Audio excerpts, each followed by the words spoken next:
To increase battery life on Redmi Note 15 Pro 5G, first of all, you should open your settings. Then scroll down and here we'll be able to find the battery. If you click on it, then wait a moment until it performs the battery checkup. That's the first thing that we're gonna do. Just click on that and then you'll be able to add additional time for your battery life if you click on that. That way, a few settings on your phone will adjust, like brightness. It will close up some of the unwanted running apps and etc. to give you some additional battery life. Another thing you should do is change the current mode to battery saver. So if you activate this and you want to get additional time, then as you can see the difference will be 2 hours, which is quite a lot.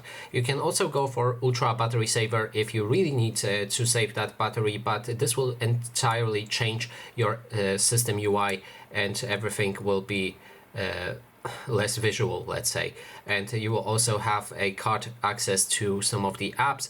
The most prominent apps that you will see here is the phone dialer, the contacts and messages. You can add additional apps right here, but adding that apps may lower the battery life.